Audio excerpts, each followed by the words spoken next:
Steelers 365 brought to you by Eastern H2O with Mike Logan, Super Steeler. I'm Ken Laird. Check out Eastern H2O in the Fox Chapel Plaza and online easternh2o.com, and checked out the Reactor watches with the Never Dark technology. Looking sharp there, Mike, as always, in your Reactor watch. I just want to know when I get to take this home with me.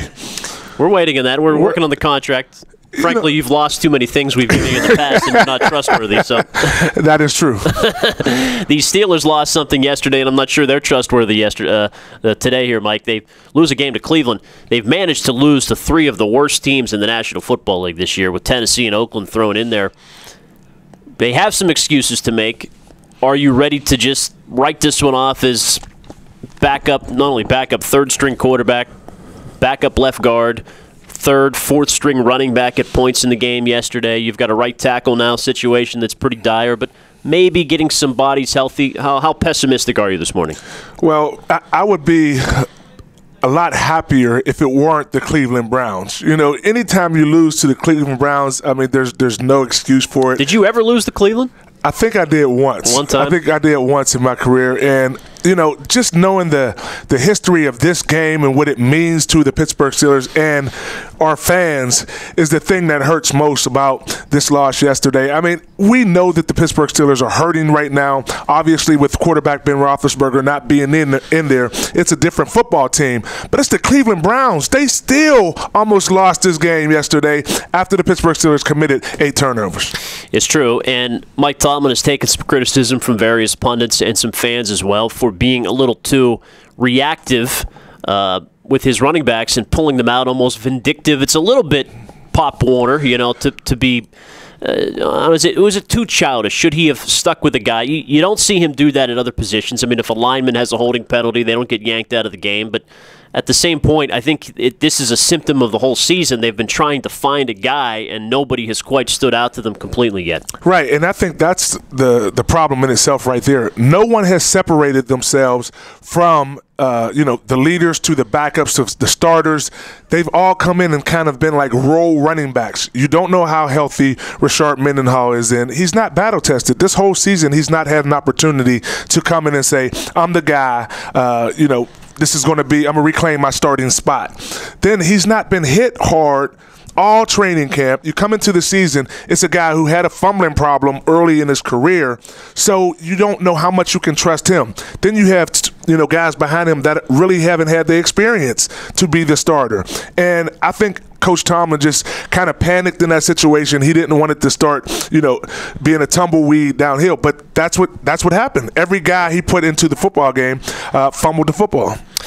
And Charlie Batch didn't look very good. I mean, I think Charlie's been a total class act, and he's been 5-3 now as a starter in Pittsburgh, and it's not all his fault when there are 5 fumbles going on. But can you manage to get a win out of him this week if you need to?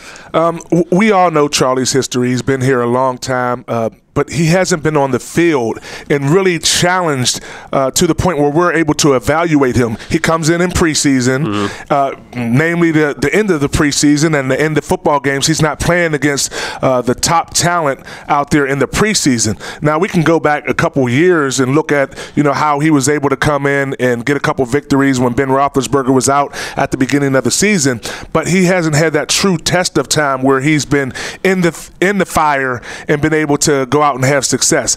It's going to be very difficult for him after having a week like this where everyone is really down right now and come back against the division-leading Baltimore Ravens, who has a physical defense. It's going to be a tough football game, and get a victory out there. I mean, I will stay positive. He's a veteran guy. He will know how to gather himself back together, but has the game passed him by as we looked at some of those passes yesterday down the field that he just wasn't able to complete? Yeah, and I think they have a real chance to get Antonio Brown back in Baltimore. Polamalu, I think, is going to give it a go. Marcus Gilbert almost has to play. I mean, I think when you lose Adams and you've seen what Kelvin Beachum is right now, I think they're going to force Marcus Gilbert to come back whether he's ready or not, or put Ramon Foster outside.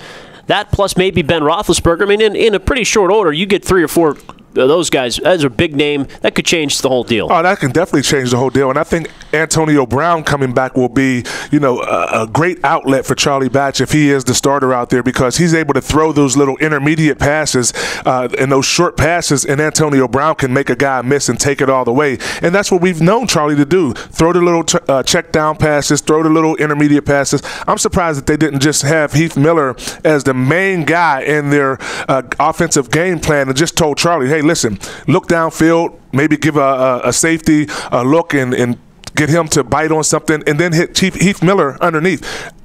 Heath Miller is a mismatch against every linebacker in the National Football League and most safeties in the National Football League, just because he's able to run such effective routes. So I think if they want to have success offensively without Ben Roethlisberger as the quarterback, they have to utilize Heath Miller, and getting Antonio Brown back will definitely help this offense out. Ready or not, it's Ravens week again. Steelers 6-5 and in some desperate straits here now with 5 games remaining. But check the watches. It's getting close to December, and you know the Steelers raise hell in December. Mike Tomlin says so. With Mike Logan, I'm Ken Laird. It's Steelers 365, brought to you by Eastern H2O.